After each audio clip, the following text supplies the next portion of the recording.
25th April 1941, the Crown Council formalized the elections of His New Royal Highness Prince Norodom Sihanouk as the new King of Cambodia.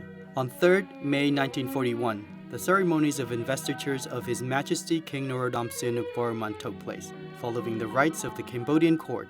The actual coronation ceremony were held on 28th and 29th of October 1941. Cambodians warmly welcomed their new king because of his youth, as they considered it a good omen to have a king aged only 19 years. Above all, the new king conveyed the impressions of renovations and the symbols of change. On 31st May 1946, His Majesty promulgated an electoral law, allowing the elections by universal and direct suffrage of a consultative assembly charge to study a draft constitutions. Elections were held in peaceful atmosphere in September 1946, and the new constitutions of the Kingdom of Cambodia was promulgated on 6 May 1947. Cambodia's first constitution was inspired by the elaborate scheme of the provisional governments of the French Republic. It contained the principal and necessary stipulations to make the constitutional monarchy a democratic institution.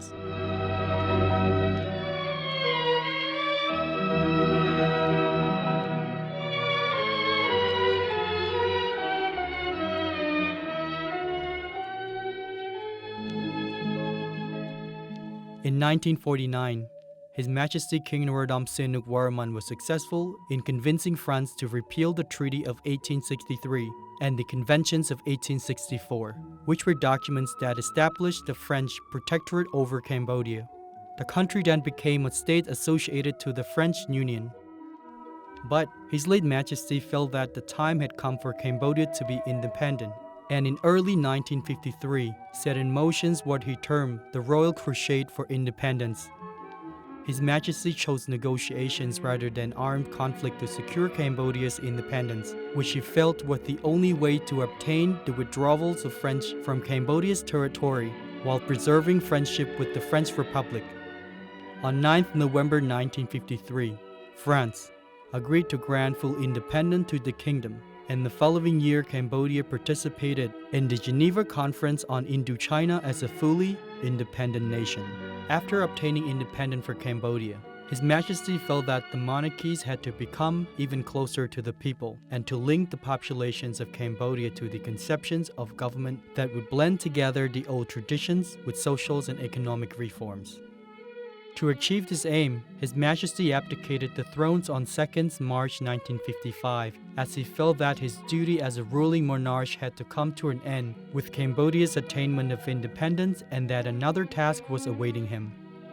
With the above in mind, His Majesty established the Sangkum Rih Niyom as the mechanism, allowing His Majesty to create and maintain national unity, the solutions of social problems, and the promotions of a genuine democratic system.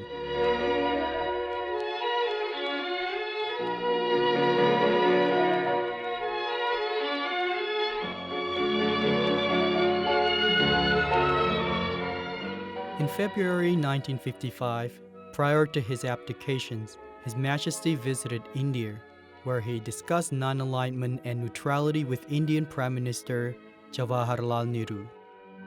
And in April 1955, at the first Afro-Asian Summit Conference in Bandung, he announced Cambodia's intentions to follow a policy of neutrality in her international relations. His Majesty explained in an article written for the U.S. magazine Foreign Affairs that neutrality has been imposed on Cambodia by necessity. Indeed, the country was wedged between two medium-sized nations of the Western Bloc, and it was only thinly screened by Laos from the scrutiny of two countries belonging to the Eastern Bloc, North Vietnam and the vast People's Republics of China. In His Majesty's view, Cambodia has no choice but to try to maintain an equal balance between the blocs.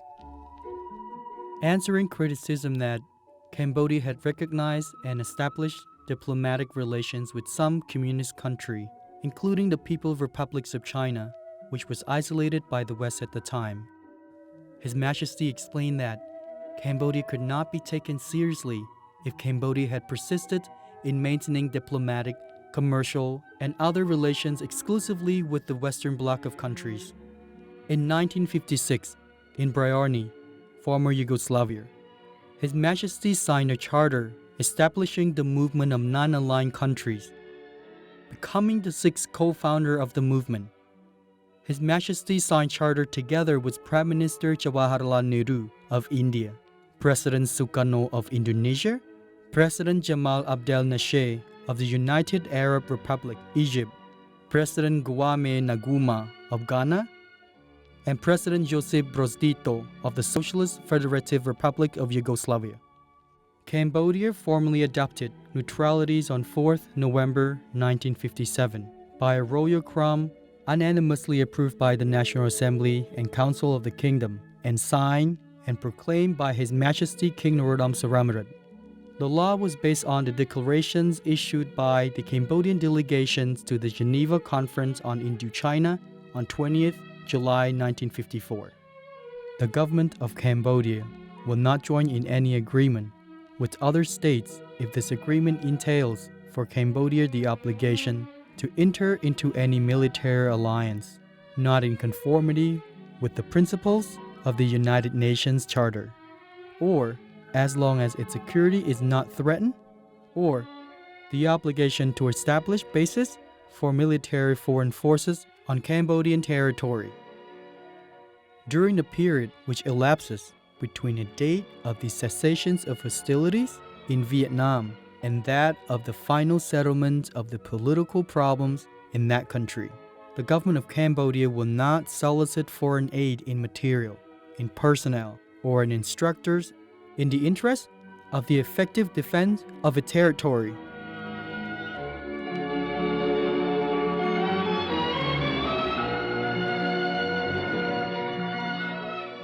In 1959, Cambodia filed a complaint against Thailand in the International Court of Justice for its occupations of a piece of Cambodia territory surrounding the ruins of the Temple of Previhir, which was a sacred place of pilgrimage and worship of Cambodians. Cambodia asked the court to declare Cambodia's territorial sovereignty over the temple, and accordingly find that Thailand was legally obligated to withdraw the armed detachment stationed there since 1954. Thailand filed preliminary objections to the court's jurisdiction, which were rejected in the judgment given on 26 May 1961. In its judgment on the merits, rendered on 15 June 1962, the court noted that a Franco-Siamese Treaty of 1904 provided that, in the area under consideration, the frontier was to follow the watershed line, and that a map based on the work of a mixed delimitation commission showed the temple on the Cambodian side of the boundary. Thailand asserted various arguments aimed at showing that the map was not a legally binding document. One of its contentions was that the map had never been accepted by Thailand, or, alternatively, if Thailand had accepted it, it had done so only because of a mistaken belief that their third border corresponded to the watershed line. The court found that Thailand had indeed accepted the map and concluded that the temple was situated on Cambodian territory. It also held that Thailand was under an obligation to withdraw any military or police force stationed there and to restore Cambodia any objects removed from the ruins in 1954.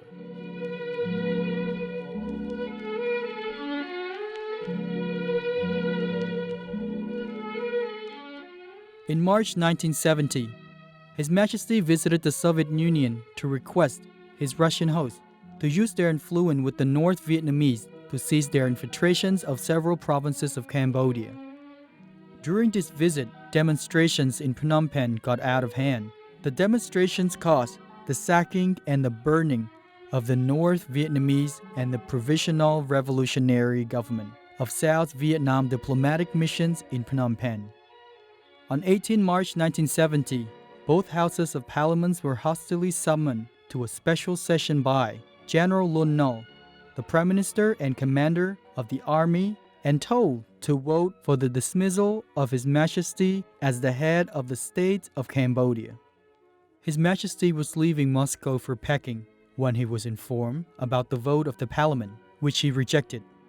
His Majesty decided to stay in China and lead the struggle of the Cambodian people against Lon Nol and his foreign sponsors. From January 1979 onward, His Majesty the King Father dedicated all his effort to achieve peace and independence for Cambodia from foreign intervention.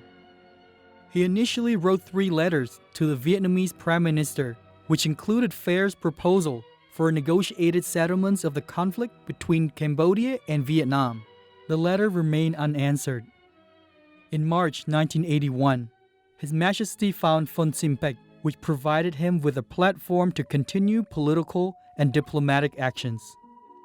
These were very difficult years for His Majesty the King Father as friendly countries, which had supported him after Lon Nol's coup, now sided with Vietnam, and the USAs and ASEAN, which had been against the Phong and Krong from 1970 to 1976, worried about the Vietnamese expansionism.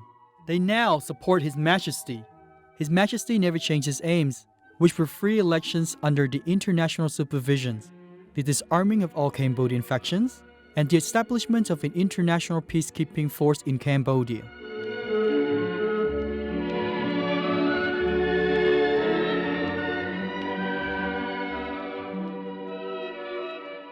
His Majesty's Herculean task soon paid off, and more countries began to support his proposal for a peaceful settlement of the Cambodia-Vietnam conflict.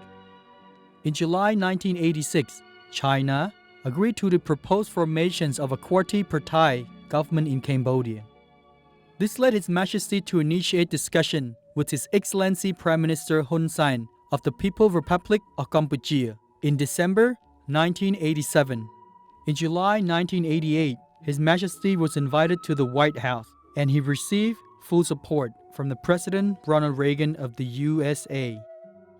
In early 1989, France decided to host the Paris International Conference on Cambodia, which led to the Paris Agreements of October 1991, closing a tragic chapter of Cambodia's history.